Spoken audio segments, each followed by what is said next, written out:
The Blackhawks fall to 4th overall in the NHL Draft lottery. We'll talk about who could be there for Chicago at 4. Could they trade the pick? And we expect a conversation with Kyle Davidson later on. Join us on CHGO Blackhawks.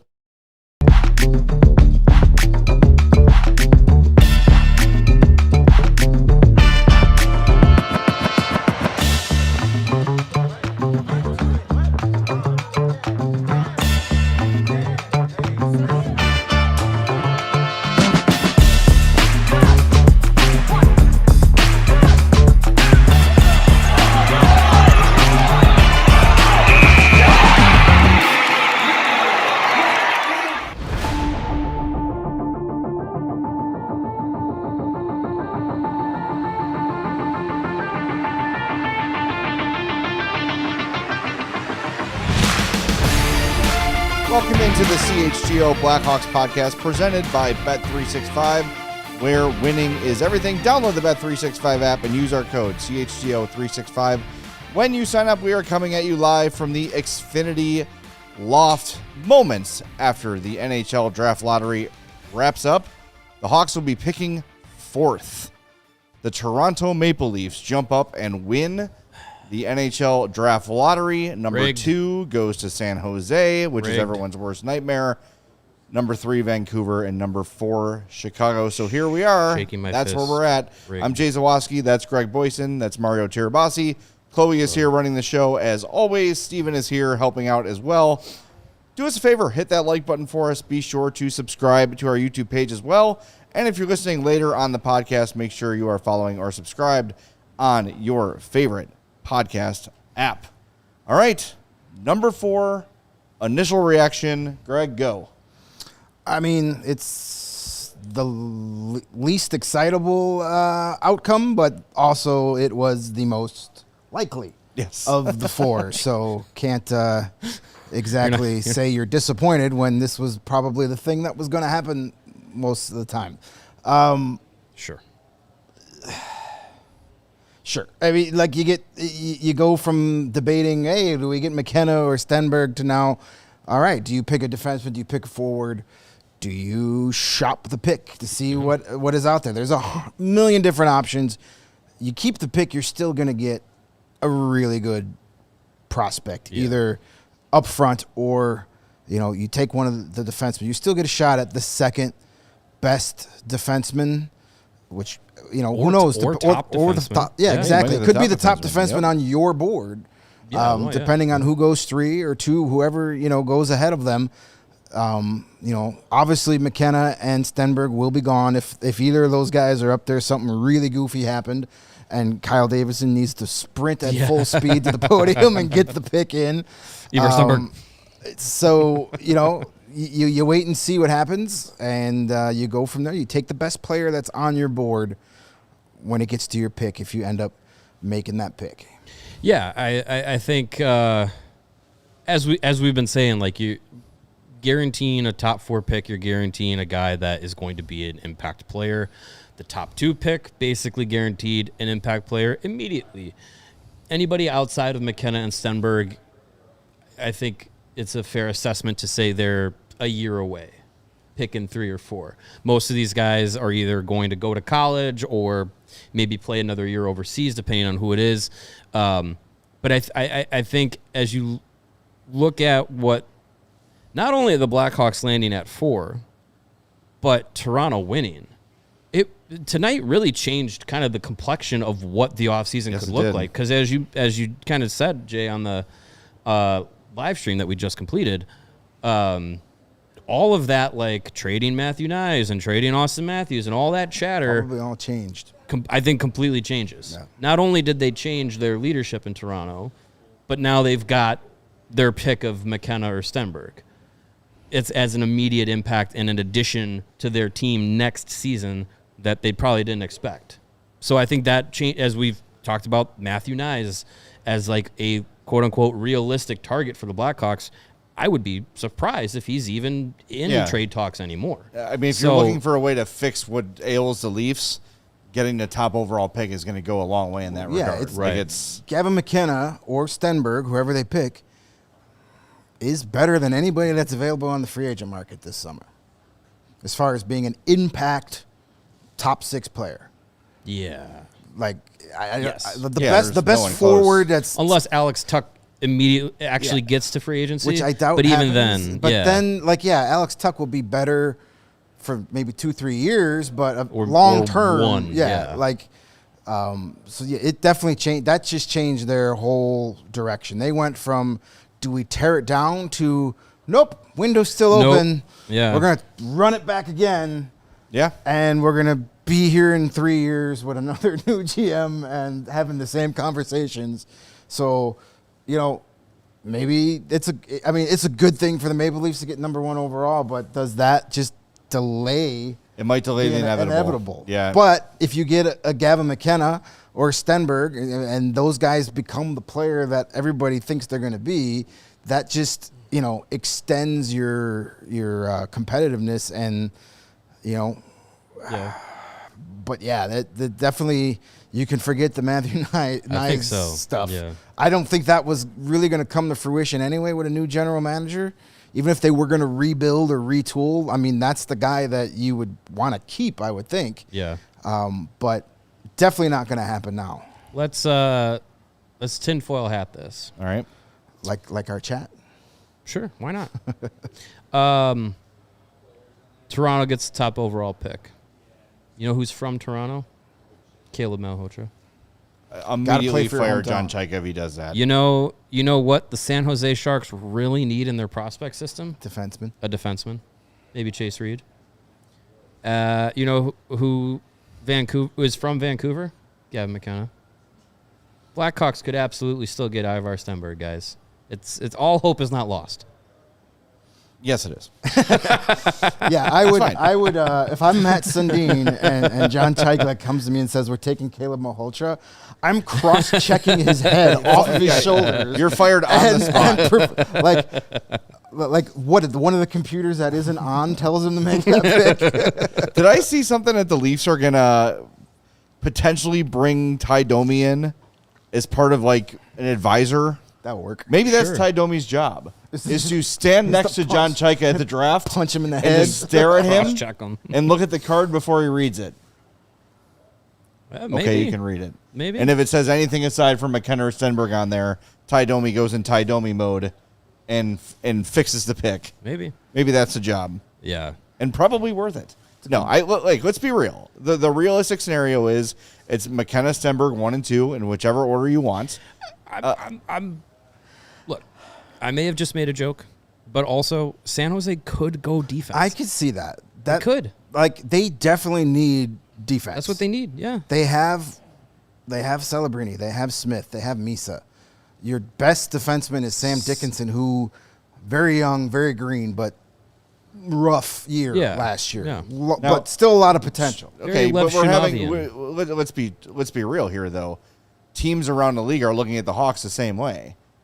The Hawks need help defensively. They've got Nazar and they've got Bedard and they've got Frondell, but they've got Levchinov who's young and unexperienced. But that last year was a disaster. It's the same conversation. Yeah, and the three of us were still saying 1 or 2. It's a forward without any doubt. So, But the Hawks are much better defensively than the Sharks are. I mean, the Hawks, yeah, you can compare Dickinson and Levchinov to having similar up and down seasons, but the Sharks don't have a Wyatt Kaiser, a Sam Renzel, or a Kevin Korchinski, Probably not. or even an Alex Vlasic. They don't even have a Louis Crevier after. So, like, the Hawks overall defensively are in a lot better situation long term than the Sharks are. Yeah. So, it's. But there's still no way Stenberg makes it past the Canucks. Probably. If it's McKenna, there's no way the Yeah. creepy Sundin twins are going to pass up on the best Swedish player on the board. I don't Yeah, think that's so. They're going to mind meld it That's into. true. Yeah, so they're either taking the Swede or they're taking the Vancouver kid.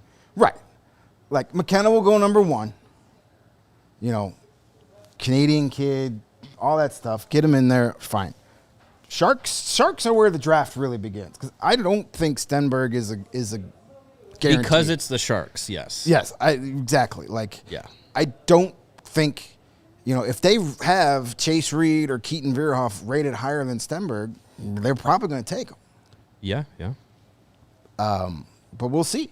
That's where the draft begins, because then Vancouver's decision is made a whole lot easier. If Sharks go defense number 2, Vancouver's going to go Stenberg. So then the Hawks can either go Caleb Malhotra if they really like him. Lord knows they've watched a lot of his games this year I'm with sure they Van Acker and Parker Holmes there, and he was absolutely tremendous in the postseason. So, you know. Yeah, or you could go defenseman there as well. Like if Reed is off the board, you could look at a Carson Carrolls or an Albert Smits, who are the top 2 left shot guys. Right. That, because we've kind of had conversations about the defense, you say, well, right side you have probably a few more guys that you feel confident about their top end ceilings being top pair, top 4, whereas on the left side, you still got to figure out exactly what Kevin Korchinski is. And while Wyatt Kaiser and Alex Vlasic are pretty good, are they top-line guys? Probably not. Whereas Carrolls and Smits kind of project out to be guys that could reach that potential. So you could go defense at that spot too. If the Sharks are set on defense, they want to pick a defenseman. It's Kyle Davidson call the Sharks and say, what do we do to swap picks? So we can move up to 2 and get Stenberg. And you drop to 4 and still get one of the best defensemen in the draft. Do you think one of their 3 second-round picks makes it happen, or one of their 3 first-round picks next year? Not their own. I mean, maybe I'm not helping San Jose with more first, man. Well, you swap second and then maybe like, give them 2 out of the 3 second-rounders this year. If you want Stenberg In theory, that bad, should get it done. Yeah. Yeah. I mean, because then Sharks still get what they want. If the Sharks are looking for defensemen, they could say, hey, we know we can get somebody we love at 4. We can get our guy at 4. Blackhawks, what are you willing to give us to move up to 2 so you can get that forward you wanted? You swap first-round picks. You give them your own second-round pick, which is almost another first-round pick. It's 34th. The second, second pick of the second I would round. do that to move up to. I would do that to move up. See, so everyone's down about the number 4 pick, but we're having a great conversation of all There's the possibilities. There's a billion options here. There's so many possibilities. This is great for content. Yes, this literally books the next 7 weeks of this show, as opposed to just sitting here going, it's going to be Gavin McKenna. Now you've got a different scenario every day for the next 7 weeks. They did us a favor. Yeah, I think it is as disappointing as it is to drop in the draft lottery. I think you look at it and you're still that number 4 pick is still a very valuable piece to improving this team. Could it be as soon as this year if they trade the pick for immediate help? That's on the table. Yeah. Is it to get another guy that you look at and say they have top line or top pair potential and they are part of that next core moving forward? I think you're going to be able to find a guy that can do that as well. So now it really just comes down to how Kyle Davidson and his staff feel it's best to move forward with. And they have more options with the number 4 pick to maneuver than if they did have 1 or 2. And that sounds like a ton of cope, but I think it's just a little bit of reality of like, you get 1 or 2, you use the pick, you get a stud. Dust your hands and you're good. The number 4 pick, you have more options, and even though using the pick doesn't get you that 1 or 2 caliber prospect, it's still a guy that is very, very, very likely a part of your core and a key member to this group for the next decade plus. Here is a recap of the recent 4th overall picks. Last year, Caleb Desnoyers, 2024, Caden Lidstrom, 2023, Will Smith, Shane Wright, Luke Hughes, Lucas Raymond, Bowen Byram, Brady Tkachuk, Cale Makar, Jesse Puljujarvi, Mitch Marner, Sam Bennett, and old friend Seth Jones, back to 2013. Some really good players in there. Here's some of the best players. Jesse Puljujarvi. And that guy. Here's some historic number 4s all time. Ron Francis was 4th overall. Pretty good. Larry Murphy. Steve Yzerman. Steve Yzerman, really good player. Not so great GM. Mike Gardner, he was pretty good. Yeah. Nicholas Backstrom was a 4th overall pick. That was right after Taze, right? 06. Yeah, that was the Taze draft. But that's, Nicholas Backstrom, Caps. Paul Correa was a 4th overall pick. So there's you're going to get a good player. You know, you could also get a complete bust. That's true. Like nobody's here saying guarantee all these, as we know. Yeah, you know, it's not a guarantee. No, I mean, come on. Cam Barker. Yeah, was Cam number Barker 3. was 3rd overall once, and that didn't work out too great. So yes, there is plenty of options, and we can talk to the guy who has all these options. Yeah, sooner than we expected. We now welcome in to CHGO Blackhawks General Manager Kyle Davidson is with us. Kyle, I know we're getting you queued up here on the camera real quick. Give us 1 second. There we go. There it is.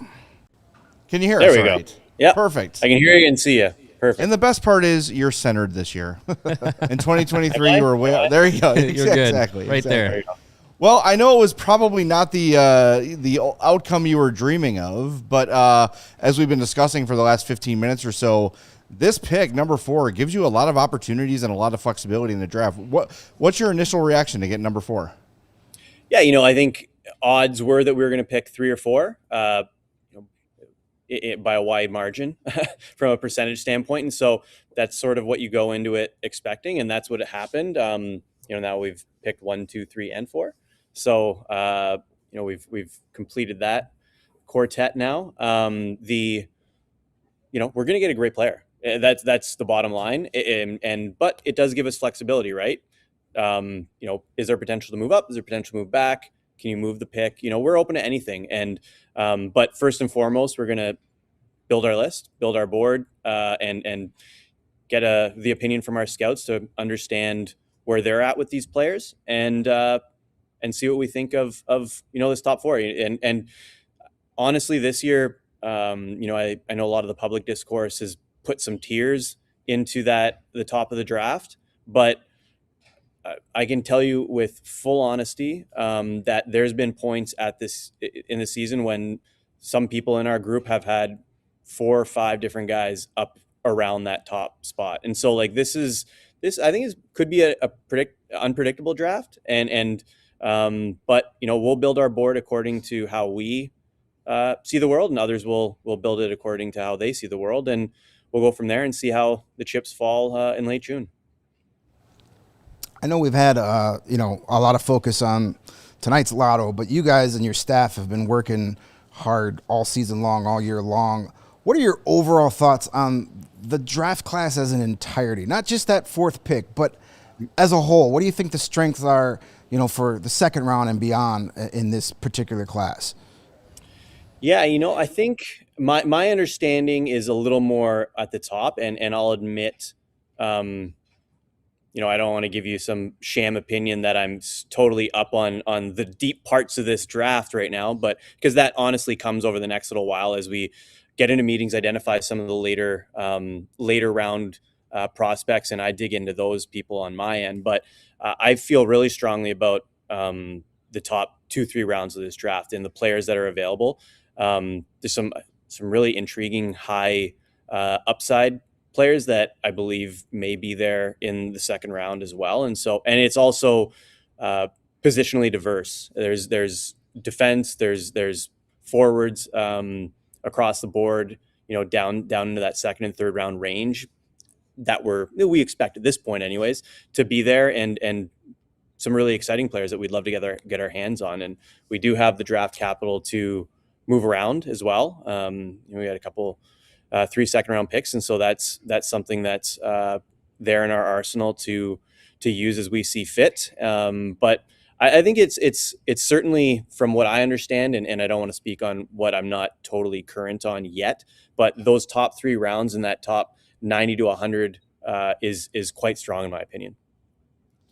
Are you in the mindset now where you've accumulated so many draft picks over the last couple of years since the rebuild began in 2022? Can you start thinking for need versus best available, or are you still kind of locked in, like, we're just going to keep taking the best player we can and figure things out as it goes? Yeah, definitely best player, and figure it out as you kind of progress through. It's, I don't want to look back in a couple of years and when we run through our process saying, that player is way better, but we might need X, and go for that. And then that player doesn't play up the lineup and that other player at a position that you felt strong on at the time is an elite player in the league. And so that's not something I want to, that's not a road I want to go down. We're going to draft the best player available. We feel we know this group very, very well. And so I think we'll just go that route. And if we get to the point where we've got too many good players at one position, we will deal with that at that time. Great problem, if you want to call it that. And so we'll pick the best player available as set forth by our management and scouting staff, and then manipulate things from there. We've heard, you kind of talking about potentially being open to trading this draft pick and wherever it landed, or trying to do some things to get immediate help. And we've seen around the league a few players kind of, for lack of a better term, put ultimatums on their teams to make improvements. And I know that you've got some business to deal with Connor Bedard, but do you look at that this off season and with this draft pick and the options that are available to kind of avoid maybe being in that scenario where you might have a star player in Connor and kind of putting him in a spot where he might put the organization in a spot where it says, like, need to see marketed improvements to kind of keep him happy? I know what you're saying there, but look, we're in the cases of, I'm not going to comment on those particular cases, but you know what, there's in a completely different spot than we are. And now, do we want to improve? Of course we do. We want to get better, and we want to keep pushing this thing forward. And if there's a possibility to move an asset for a player that can help us now and moving forward and be here long term, look, I'm not trading a top 5 pick for someone that's going to be here for 12 or 24 months. That's just not something we're going to do. That's not, I think that's irresponsible asset management, especially given where we're at now. If there's a piece out there that we can envision being an important part of this, much like a 4th overall pick could be, that's further along, then we will absolutely consider that. I'll absolutely be open to that. But, those things don't happen that often with picks this high.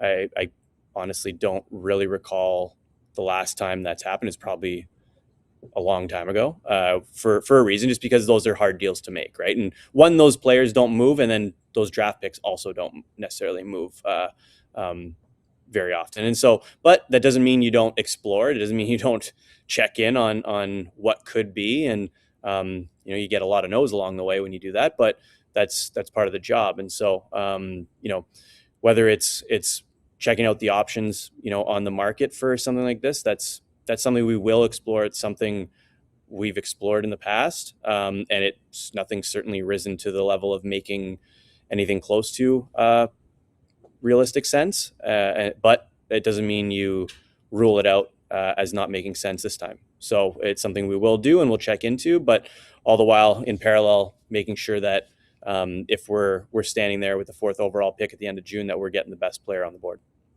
Last time we talked to you, it was the exit interview day, which I know is highly emotional for you, for the players, for the coaches. Now that you've had a few weeks to kind of zoom out and, assess what's coming forward, you kind of had a good idea where you might be picking in the draft.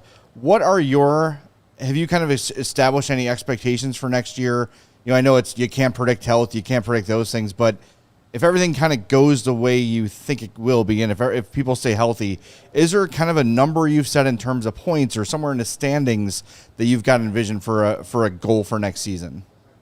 Honestly, not yet, because I think there's so much that can change between even now and mid-July, right? So it's probably, or it is too early to reasonably project anything like that.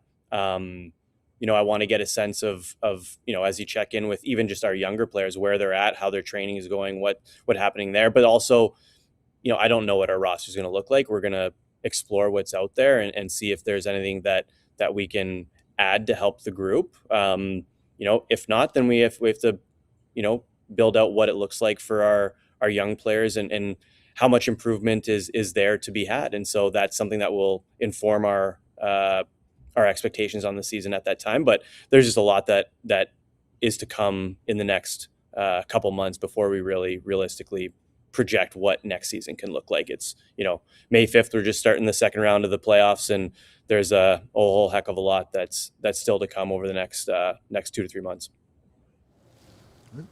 All right. Well, I know it's been a busy night, about to be a really busy summer, hopefully very eventful, and we'll see you at Prospects Camp hopefully sooner. But get to work, man. We're looking forward to it. Thanks, Kyle. We appreciate it. Thanks, guys. Appreciate it. All right. That is Blackhawks GM Kyle Davidson joining us here on CHGO Blackhawks. That was great. We were not expecting that until much later in the show. Very early. So it popped up on us, and very glad to make that happen. And, I think Kyle is very good at keeping his cards close to his vest. Definitely. The most, to me, the biggest takeaway there is his mindset is best available.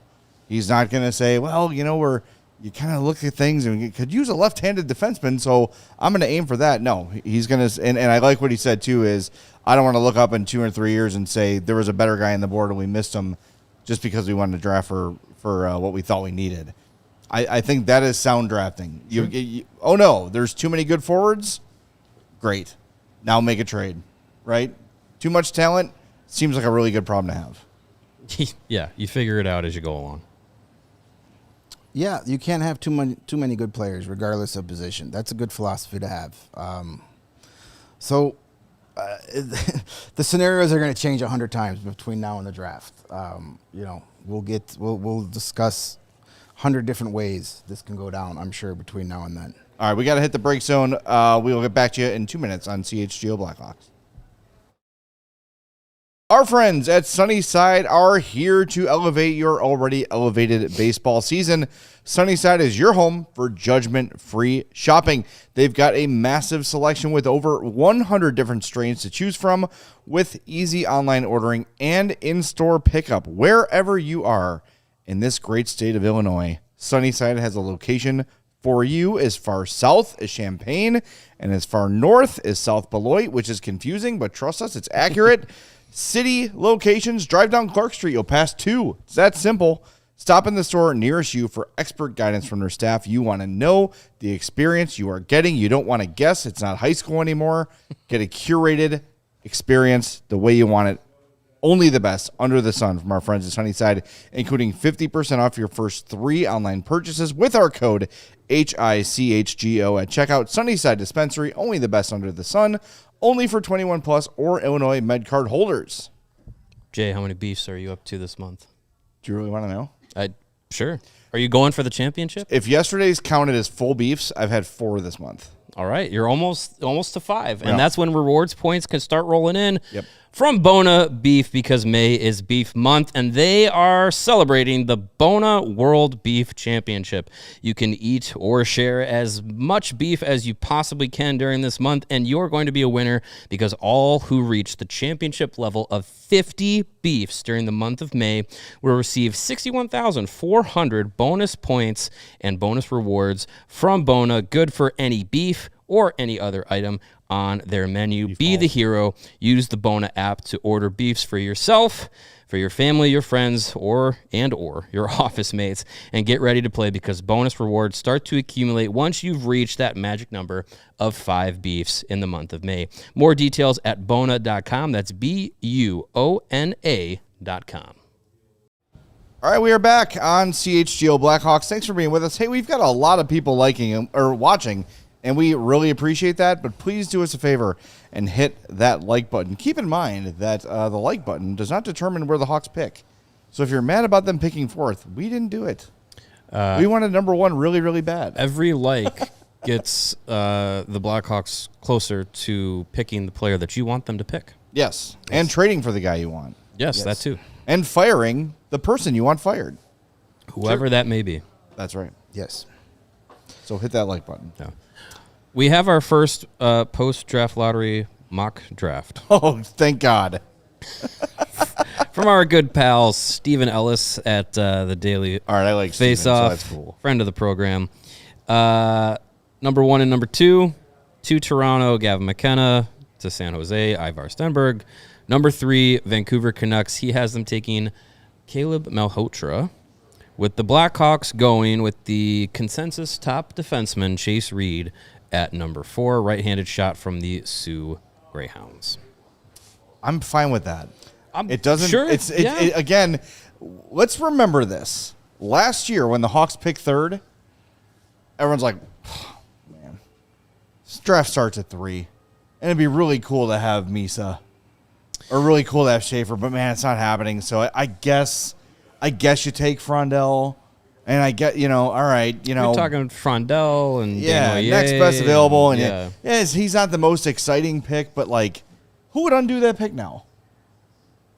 I mean, yeah, you would take Matthew Schaefer over Frondell, but, like... Yeah, if you go back to number 3, Misa and Schaefer off the board, do you still take Frondell? I think so. I think you might even take him over Misa.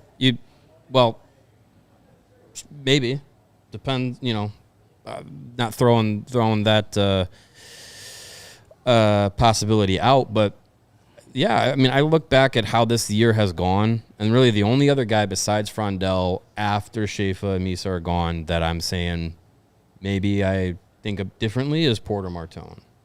But even then, that was a possibility at 3 last year. But I'm happy with Frondell, and I think where they're at, you're going to get a guy that, yeah, of course, there's going to be a lot of conversation about who it could be, who it should be. That's going to be what half of our summer is going to be about. But I think at the end of the day, you're getting a guy that the projections are going to tell you that they have the ceiling of top-line defenseman or a top-line forward, someone who's going to, within the calendar year, be available to the Blackhawks at the NHL level. I'm pretty confident of that. Yeah, I'd be happy with the Chase Reed at 4 if he's available.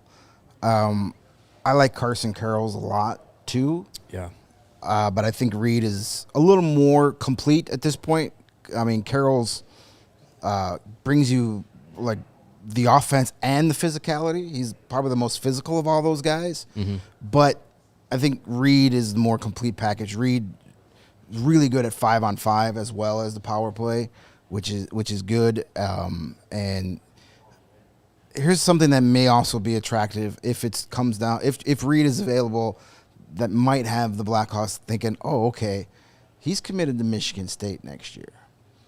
They have a track record at Michigan State. Mason West is also going to Michigan State next year.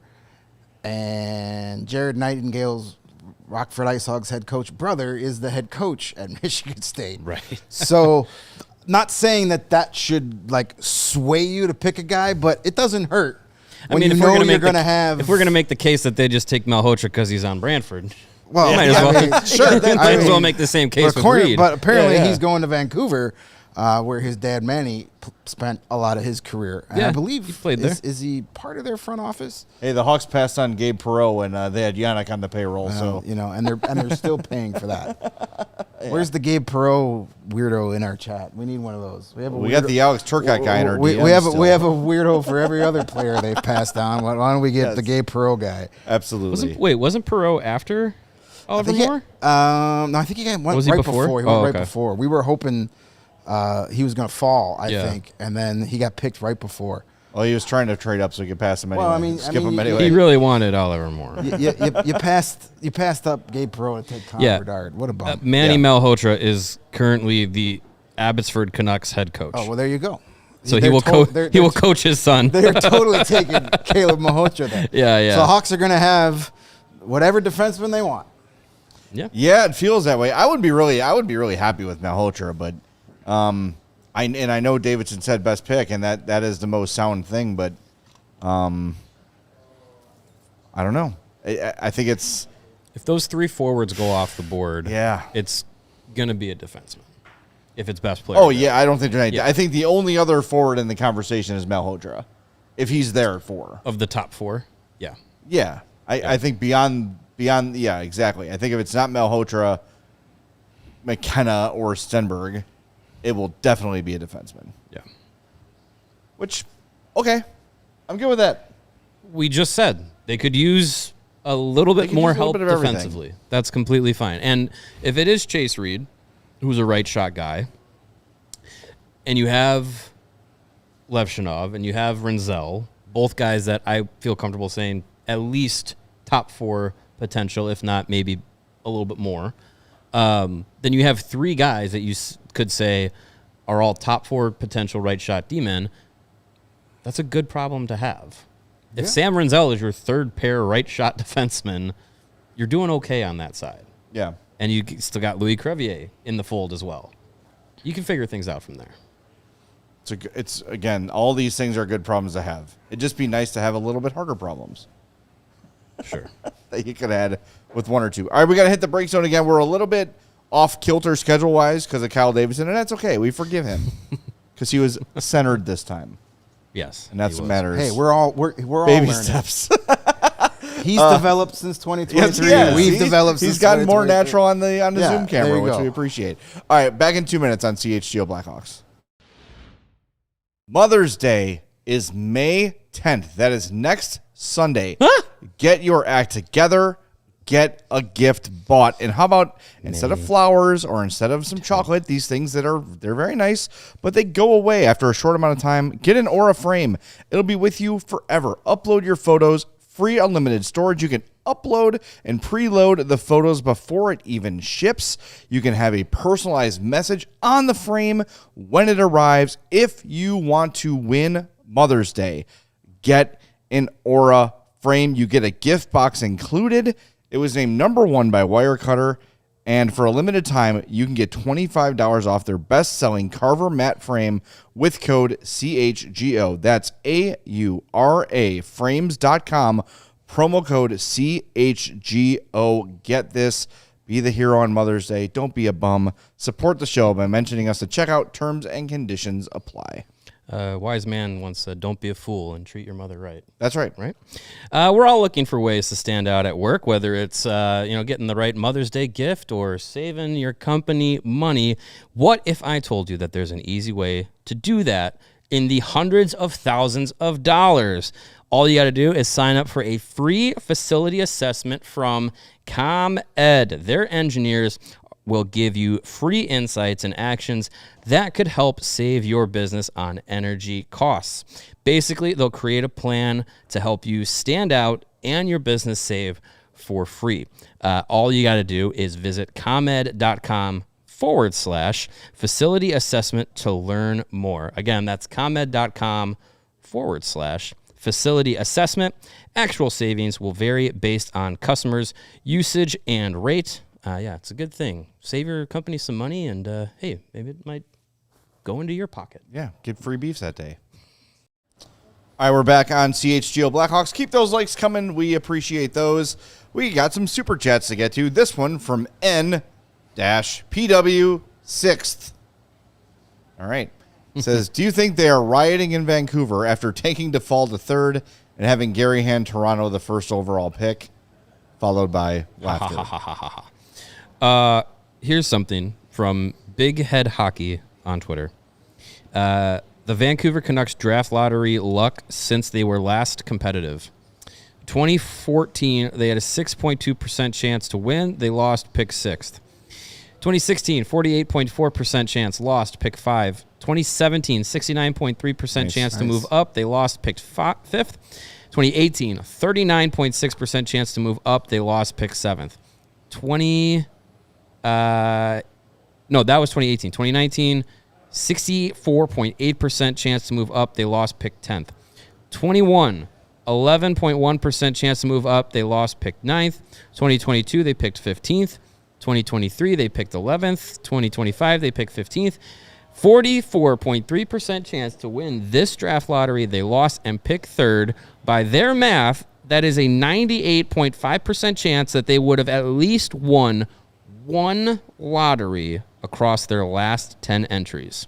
That's too bad. And they have lost man. each one. You hate to see it. I mean, they are. You really do. I mean, they're a loser franchise, so why would the draft lottery be any different? Boy, that's tough. Yeah, I mean, but listen, how we had to hear about it. The Coyotes never moved up. The Red Wings have never moved up. Like, it happens. Yeah. It's part of the system. Like, it's out of your control. You can only, this is why it's like tonight. You're disappointed the Hawks get 4, but you're not gonna throw a chair because there's no control over it. It's random. And that's the system. So to say. Random. So it's that sucks for Vancouver, but it's fun for us. Fun for everybody else. Well, they got to pick their GM first. That's true too. Apparently the three of us are getting our interview next week because they've interviewed everybody. I've already turned it down. Everybody. I've turned it down. I'm happy here. Not me. I'm going to take it, and I'm going to draft Albert Schmitz third overall. There you go. There you go. All right, what else we got super chat wise, Chloe? We've got Hawkward Slapshot for $5, says Luke Hughes, Cale Makar, Bowen Byram, Alex Petrangelo, Mitch Marner, and Sam Bennett. To name a few, anything is possible. Let's go Hawks. He is referring, of course, to 4th overall picks in history. Yeah, like it's not or bust, right? They're still getting a good player. Are they getting immediate help? Probably not. You're probably looking at the 4th overall pick, especially if it's a defenseman, maybe being in the NHL, maybe late next year. Probably they give him a first real chance to make the team in 28, 29. But who knows, right? Like, who knows how guys jump up over time and how much they develop. But, like, it's disappointing, but you're still getting a really, really good player that should help your team out significantly. So there's no, people in the chat saying it's the worst case scenario. Well, yes, by definition it is, because the worst thing that could happen is they went to 4th, but you're still getting the 4th best prospect. Yeah, right. You're not drafting 28th, right? Yeah, you didn't lose your first round pick, so you're still going to get and any pick outside of 1 and 2, you're waiting at least 1, 2, 3 years before they're at the NHL level. Right. That's why going defense here probably makes a little bit of sense because if you're you have your young guys that you're still developing on, so you have time. You don't need whoever you pick if you take a defenseman. You don't need that guy to be in the NHL next year. Right. You could take your time, let him develop at a whatever rate he needs to, and let him be, a candidate down the road. He doesn't need to be here next season. No, not next season. But I think you're talking. I think there's players in this draft class that would be at the 4 spot. That you could say, like, Chase Reed's going to college, Malhotra's going to college, I believe. Taking the opening faceoff for the Canucks this year. He could be. Who knows? He's got pull in that organization. Yeah, He knows a guy. A guy like Veroff, I think, might play. I'm pretty sure is playing another year in college. I think he should. Yes. Smits, I don't know. He might play another year overseas. Who knows? Carroll's, I believe, is also going to college. So, like, next season, you have a lot of guys that are going to, have another year of development outside of the professional game ahead of them. But if you pick a guy who's going the college route, they could be available by March, and they might make that transition. Like, I don't think you're necessarily getting a guy at 4. There's no one in that area that really feels like it's a project. Like, I feel like you have a guy that is pretty close to immediate impact, but, maybe not this upcoming season, but the season after, I think is very likely in the plans or at least looking at a shot at the NHL. All right, keep going with the super chats here. I want to make sure I get everybody in.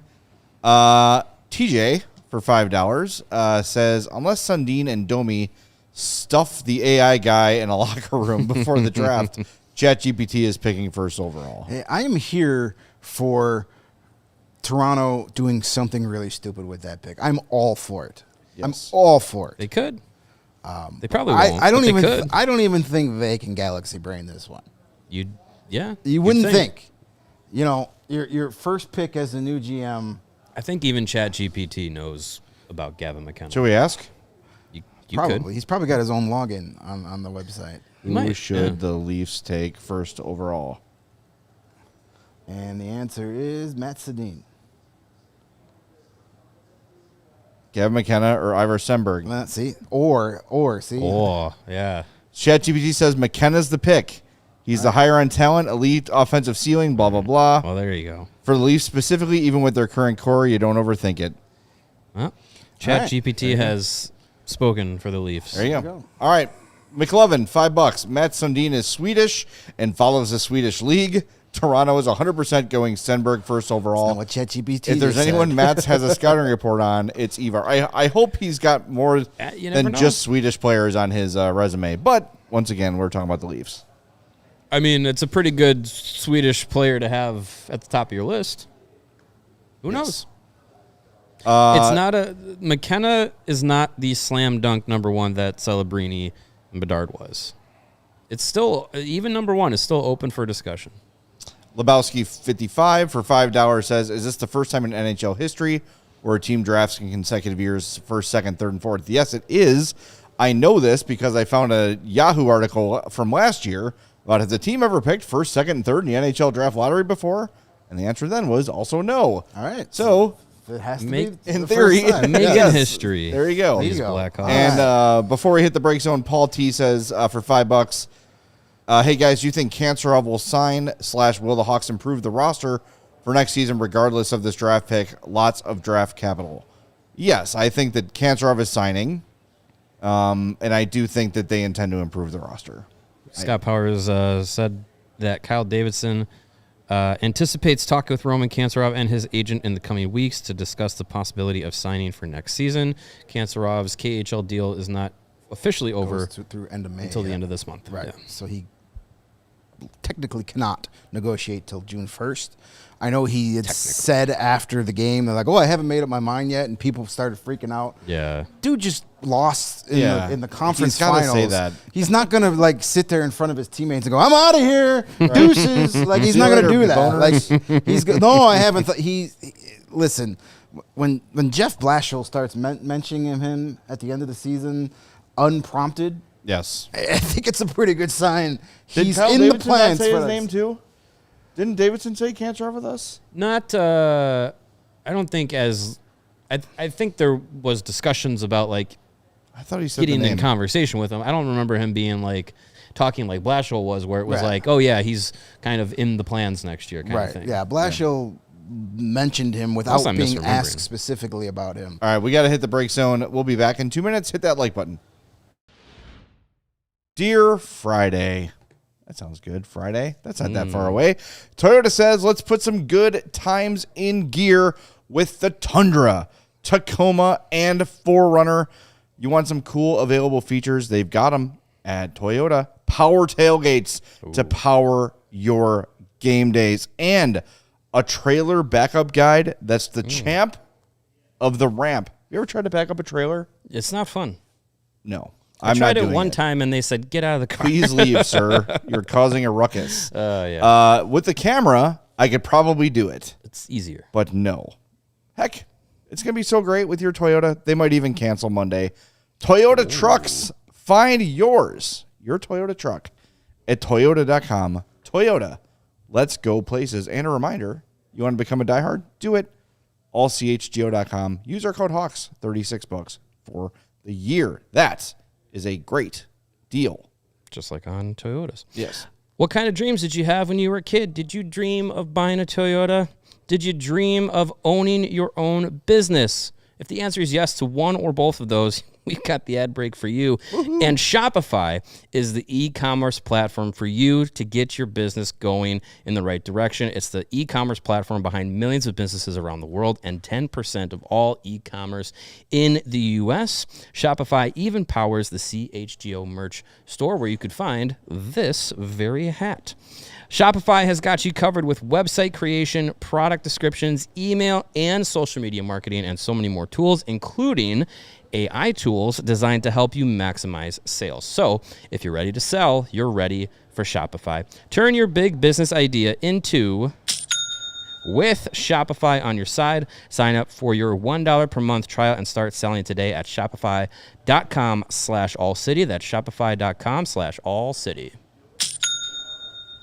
All right, we are back on CHGO Blackhawks. Had a couple more super chats roll in maybe during the break. I want to make sure we get to them. AJ for $2 says Hawks trade down to take Belchet's power forward. Sure. Or I'm looking at who am I looking at here? Is this is Scott Wheeler has him at 13th. or package a couple of those second-round picks and trade back into the first round and take him. Which is much more Kyle Davidson. Yes. I mean, I like that idea. The Hurricanes' first-round pick might as well be the Blackhawks already. Right, yeah. Like they've done it. Do they have a pick this year, or did they trade that? They have to have a pick somewhere in there. They probably got Dallas's pick from The Hurricanes? the Hurricanes.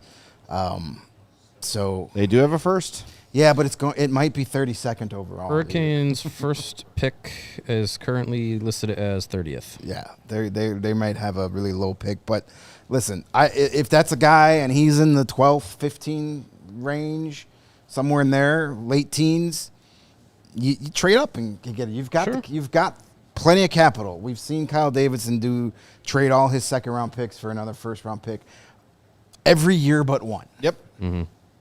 All right, one more super chat here from Ben for $10. Says, am I crazy for hearing that the Leafs traded their next 2 firsts, seeing we have extra picks and thinking we can potentially convince them to do something dumb by trading number 1? They're not trading this. That's not happening. Yeah, and yes, the Balls just bailed them out from what could have been a really, really long and painful rebuild. Yeah, and yes, their 2028 first round pick is gone, and their 2027 first round pick is now gone. I think, because it was by what I understand, is unprotected going to the Flyers, or should be that right. way. One of those picks is going to Boston from the Brendan Carlo trade. That was protected. The 28. Yeah, because I think now, from what I understand, I think it was Chris Johnson reported it, that it's highly likely that the 27 pick is going to Philly and the 28 pick is going to Boston. Both are unprotected. Right. So Toronto is not getting rid of this pick. No. Unless someone says, you get all of our first-round picks. This is for Connor McDavid. Right, yeah. Unless someone... Kyle Davidson could go to John Chaika and Matt Sundin and say, we'll give you 4 and all 3 of our first next year, and maybe the Maple Leafs do it, but that would be dumb of Kyle Davidson He to could do. pull a Mike Ditka, Ricky Williams. We'll trade the Sure. entire draft. Here's our whole for this. draft. And that worked for out. the number That one worked out pick. great. Oh, wait. Yeah. No. I don't envision a realistic scenario No. in which the Maple Leafs don't use this pick. This is a gift. This just gave that front office a honeymoon period they probably weren't going to have. Yeah. Again, the timing, so suspicious. You have that absolute Don't be suspicious. train Don't wreck be suspicious. of a introductory press conference yesterday. Pretty bad. And, oh no, they get the first round pick. Look, man, It- the I Hawks know got it's- Connor Bedard. So I know it. No, I'm not poo-pooing what you're saying, but I'm just saying it's very, very suspicious. it's just funny how it always seems in the NHL to work out where the Rangers jump up big time, the Islanders jump up big time, the Hawks make a jump and get Bedard. Now the Leafs jump to number 1. Like, it just always seems to every work time out. the Penguins threaten to move, Every they get time the they're about number to 1 fold, pick. yes. Like, look, they showed it on TV. They showed the process. It seems very transparent, but it's not rigged, but it's not like, But they just Columbus jumped up 9 spots. they to just win. make it so easy Yeah, to get the tinfoil hat out and start yelling. really They do? just make it so easy. It just happens to be Toronto. The timing is just you can't script it any better than that. All right, before we wrap up, we should get to I know a lot of people are talking about this. Now, with the 4th pick, potentially trading it. We have been through these names: Matthew Nyes, Robert Thomas, Jason Robertson. It's feeling to me like we talked about this on the reaction show, and maybe on this one I'm getting it mixed up because they're all within the last hour. I don't think now Toronto is looking to move Matthew Nyes, that they're getting Gavin McKenna or Ivar Stenberg right away, and they just get to hit reset and try again. So I don't think that's happening. That would be really stupid to do that now. It feels like the Jason Robertson thing is getting done in Dallas. They're talking about, we're going to sit down, we're going to talk, we're going to work things out. I don't know. I know 4 is not 1 or 2, of course, but I'm still I don't know who's going to be available that's going to move the needle that much for 4. Leon Draisaitl. Okay, sure. Like Pat's in there saying, trade it for who? Right. I mean, Great. Yes. Okay. Trade it. But Yes. but give me a realistic outcome. The Blues are not going to give Robert Thomas to the Blackhawks. And I'm not giving them number 4 And for I don't Robert want to give Thomas. them number 4. No. The Nyes situation, I I don't know where think, that tinfoil's been. is completely gone. Is that from his torta that he had? Or Jay's burrito? But my tinfoil hat. It's right. rigged. It's rigged. Tinfoil. Damn Maple wig. Leafs. All right, get this off of me. Yeah, Nyes is not getting moved. Thomas is not getting traded in division. And Robertson's just going to get signed. Dallas will find a way to figure it out. So I think all of these They have Tyler scenarios- Sagan, who they can LTIR or trade for a or draft trade pick, someone, and that's they'll eat money. $9.85 million off their cap for next year. They might have to eat money on that. Okay. But even a fraction of that off still helps you sign Jason They'll Robertson. figure it out. Yeah, it'll be figured it out. Jim Nill has not won the last 62 GM of the Year awards for not figuring out. They'll figure it out. And yes, I would love it if Jason Robertson all of a sudden became available. They can't make it work. And Dallas says, we'll give you Robertson on an 8-year extension for number 4, one of those first next year, and one of your prospects. Done. Not even batting an eye. Right. The likelihood of that happening, very small. Always has been. They'll figure it out. But what may happen as we see teams have disappointing playoff runs, does Tampa try and change something? Does Edmonton mix something up? Some of these other teams, there's always a guy or two that gets traded that nobody saw coming during the season. You know what I've heard is that Nikita Kucherov can't get it done anymore. I mean, look at his Game 7 numbers. They stink. They're bad. 007. Yeah, I mean, he's a regular season guy. That's it. And he doesn't care about the All-Star game. No. You should absolutely trade that. I mean, guy. you can't Join the trade club. You can't trade Me for him neither. because Teuvo Teravainen already is wearing number 86. So Oh, no. yeah. And Whatever will we do? so Trade number 4 for Mitchkov. See, yeah.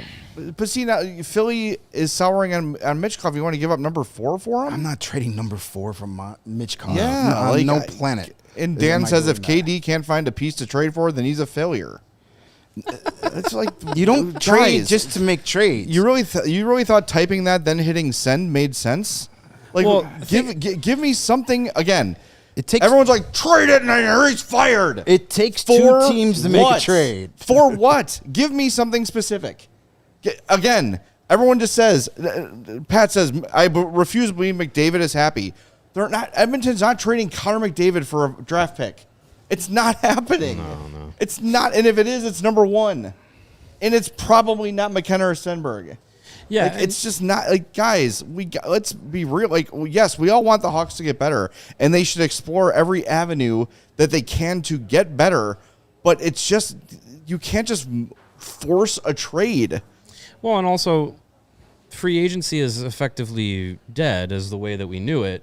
So now for a few every years. team that is looking to make those types of additions are all going to be in the trade market. So now it becomes even more saturated with teams trying to do all of the same things. So when everyone becomes buyers, who's truly selling? Exactly. Yeah, I mean, trading the pick, sure. If there's something that absolutely makes sense, I believe Kyle Davidson would go after it. Yes, But you can't just poof out of thin air. This isn't EA Sports. Make You a just trade can't- happen. You just can't pick a guy that you really want and say, here's everything, trade him to me. I'm going to override trade rejections. I'm going to get him. Right. That's not how this works. Yeah. It takes 2 teams. Guys that we want actually have to be available first. Right. Well, here, and just real quick, we're going to go to overtime here. So if you're watching on your fast channels, make sure you switch over to allchgo.com within the next minute or so. The Majestic American Woodcock had a comment a little bit up there, Chloe, with the I was just looking at Sarah. With the Wow. I know you're watching the Avs game, but can you find the chat I'm piece I'm not. looking for? The Woodcock. Keep going. It's got a bird on it. Keep going. You can search a There you term. go. You can There it is. Control F. Yep. The Majestic American Woodcock says the idea that there's nothing coming out there, no help is coming. The lineup will be exactly the same as next year is depressing. That's not what's happening. You are getting Kanserov. Very likely. It's happening, Yes. right? You're getting a full season of Anton Frondel. You're getting another year of development from Connor Bedard, another year of development from Frank Nazar. You're getting another year of the second full year of Spencer Knight as an NHL starter. You're getting these 20-year-olds that were patrolling your blue line another year of experience and a full offseason of NHL training. Like, that's what this is. And yeah, like, we're all looking for a quick fix, of course. But if you think like not getting Matthew Nyes is the difference between this rebuild working or not, I can't help you, man. Like, the rebuilds take time. You got Bedard right away in the second draft you had with Kyle Davidson as GM, right? It's the second draft he ran. And you're building after him. The pieces that really meant something came after Bedard, and they need time to develop. Right. Like, that's what a rebuild is. The look at the end of last season, that was almost all Kyle Davidson draft picks in the NHL playing. Did they struggle? Yeah, but they beat the living hell out of the mighty Sharks in the season finale, didn't they? And that's all I hear about is how great the Sharks are. The Hawks kicked their ass twice last year, including once with their youth team on the ice, right? Like, talent will grow, guys will develop. That takes time to happen. And anyone that remembers the dynasty before 2009, when that thing was developing, Duncan Keith took years. Brent Seabrook took years. Patrick Sharp almost quit hockey because he wasn't figuring it out with Philly and almost stopped playing. And then the Philly trade happened, and it reinvigorated his career. Like, let's be smarter than this. Right? Let's be smarter than this. This idea that you're comparing the Hawks to where these other teams are. Anaheim made a huge jump in 1 year. Look what Montreal's done over the last few years. Look at the jump San Jose made from last year to this. Right? Like, those development jumps are coming. And when you have a team full of first-round picks, chances are they're not fully developed yet before they've played 100 NHL games. Like, it's not like go trade number 4 or everything's a bust. I just don't get it. I just don't understand, like, this mindset. And if that's where you're at, then I don't know what you're here for. People are... And I'm going to address Pat again. He's in every show. Love you guys, but Kyle Davidson comes on the show and it's all about carrying water. What are you freaking talking about? What are you talking about? We're looking at this from the perspective of a rebuild that started 4 years ago. You think Kyle Davidson cares what we say on this show? Do you think he could care less? I hope he doesn't. I feel like we're a smarter sports city than this. Maybe I'm wrong. I don't know. I've spent enough time in the YouTube chat to know, but probably not. Or at least the people who comment. I keep going back to the Athletic fan poll where most people understood the concept of what a rebuild looks like and what it is. I know you want to be mad, and that's cool. Be mad. But, like, it's bizarre. This idea that we're carrying water for the Blackhawks or whatever, if you believe that, find another show. Sorry. Go ahead. There's an air of wanting to not suck, right? No one wants to be in sports to be a team that's at the bottom of the standings. And I think people just there's a lot to be said for fans that, they turn on their TV, CHSN at 7:00, Hawks drop the puck, they watch the game, they win or they lose. In recent years, more often they lose.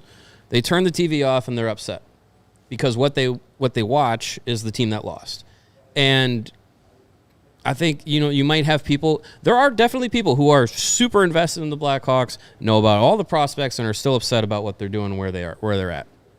And that's, look, people just want to have their teams be successful. We all want the Blackhawks to be successful. It's a lot more fun when they are. So I'm not surprised with fans that don't want to be doing the rebuild anymore. They want to trade the draft picks to get immediate players because when they turn their TVs on, they want to watch a winning hockey team and they want to watch playoff hockey now. Like, I get that. I completely understand that. I wish, too, that we weren't watching the draft lottery tonight, and we were watching the Blackhawks in the playoffs. There's way less of a chance in the NHL to buy your way out of being bad. And teams can try and do it and have tried to do it, and more often than not, either are stuck in neutral or eventually crash out. Yep. And the Hawks, with Stan Bowman at the helm, tried to kind of do that, and Davidson took over, and instead of just waiting for the crash out, they said, we're just going to rebuild and take this direction forward with the organization. And it sucks. I, too, wish that Connor Bedard, his arrival meant a faster ascent, but it just hasn't been the case and wasn't more or less realistically the case. So now we're at this spot where they've drafted high. They've drafted multiple first-round picks in every draft class in the last 4 years, and now we're seeing that wave of young talent hit the NHL. And they have the top-rated prospect pool, but according to pretty much everyone whose job it is to analyze those things. So as we've kind of said to close last season, as we've started this offseason, this upcoming year is where you first really start to see, in totality, the dividends of the rebuild start to be paid off. Where are these guys at? Where is Connor Bedard at in year 4? Levshinov in full year number 2. Nazar, Oliver Moore, Lardis, so on and so forth, go up and down the lineup. This is this upcoming season where that part of the rebuild is really put under the microscope. And there's also still on Kyle Davidson's plate needing to do something to make an improvement to the team, whether it's a big splash in making a trade or finding a piece that can be impactful that maybe is a little bit off that top tier radar. That's still on his to-do list, or should be. But as far as the rebuild goes, like this year will be a real indicator of where things are at. So I get people being frustrated, but I still feel like the patience aspect is important. But I understand it being thin. I'm there too. I'm also like looking at this season as like this upcoming season will really test my patience with where things are at, because I have the expectation, and the team themselves have expressed the expectation of major steps forward to have the playoffs, on the horizon. Yeah, I mean, I get the frustration in the fan base. It makes 100%. Listen, the three of us here are tired of covering losing hockey and tired of spending so much time worrying about who's going to be the best player at number 1 overall. We're all tired of it. Believe me. And I know, there's anger out there and all that stuff, and it's valid to a point. This was going to be a long process from day one, and we're entering the 5th year. This is where you need to start seeing that San Jose, that Anaheim, that Montreal effect, that jump. Not saying Eastern Conference, Western Conference Finals next year, but you need to be playing games in March and April that matter. Because if we're here a year from now and we're talking about which player we take at number 2, it's bad. It's not good. We get all that. We need to have.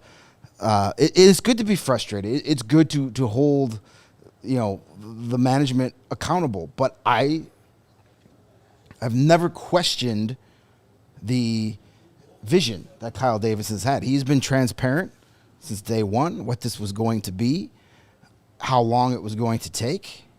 You're starting to see the fruits of his first 4 years here. I'm sorry Artem Levshinov wasn't Cale Makar from day one. Let's write him off as a 20-year-old. Sure, okay. I'm sorry we didn't pick the guy you wanted. Yeah. But this year will be a year where the direction of this team's really going to come into play. This is a year where we can't just sit here and go, well, it's a young team. Yeah, they're going to be a very young team again, but this year wins and losses have to start mattering. Because if they don't, and we're back here again a year from now talking about having the second best, then things will need to change drastically. And I know we all want to make a big trade this summer. Trade number 4 for this guy, that guy. Those guys have to be available first. Right. I will rescind my Robert Thomas thing. I didn't realize he signed for like 6 more years. Yeah, he's under. So that all right. I would consider that. Yeah, okay, sure. I don't know if I want to help the Blues either, though. Well, they already got 2 first-round picks because the Red Wings are mad at stuff. But I will rescind that specific comment. That I wouldn't just like today be like 100% number 4 for Robert Thomas, but I would think about it. Sure. So, is there a big trade to be made? We'll see. Oh, the guys we've been talking about all year probably aren't going to be there, but we've said that all summer, that the likelihood of Jason Robertson actually being available was slim. And the way he played in the playoffs, there is no way Dallas can let him walk out the door or trade him. They have to figure it out, and they probably will. So I get it. The fan base is passionate. That standard was set in the 2010s, and it sucks that it's been nearly a decade since they played a real playoff series, and it's been over a decade since they've won a playoff series. The 2015 Stanley Cup Finals, the last time they won, a non-bubble playoff series. It sucks, but we knew this coming into this was going to take some time. But that frustration and that impatience has to be rewarded this upcoming season. I'm not saying playoffs are bust. No. I'm saying be a team that matters.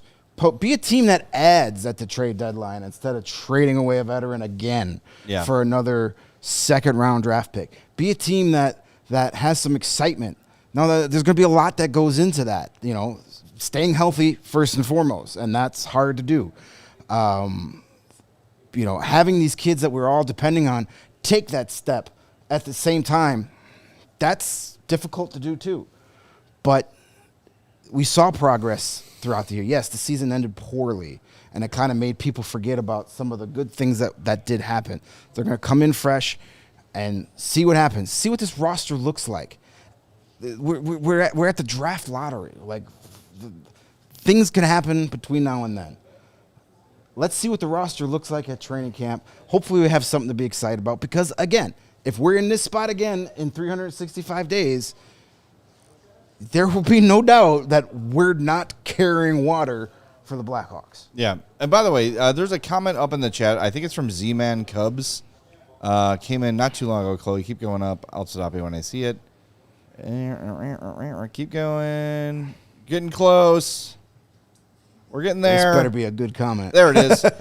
Z-Man Cub says, LOLJ, this city has to deal with the Sox, Bulls, and Hawks being the embarrassment of their own leagues. We don't need a lecture. Now, I want you to listen to those 3 teams you named. The Bulls, the Cubs, and the Sox. Or the Hawks and Sox. Okay? The Chicago Bulls have been doing, since Michael Jordan left, what most people in the chat are saying the Hawks should do. Go get guys. I'm tired of rebuilding. Get better. Improve the roster. Go sign somebody. Trade the pick. Boom, boom, boom, boom, boom. And it gets you nothing. The Chicago White Sox have been doing that since 2005. And it has gotten them absolutely nothing except historically awful years. The Cubs playoff race? Decided in the 2010s to say, you know what? We're going to suck for a couple years. I have the photo. Maybe I'll bring it in for show and tell.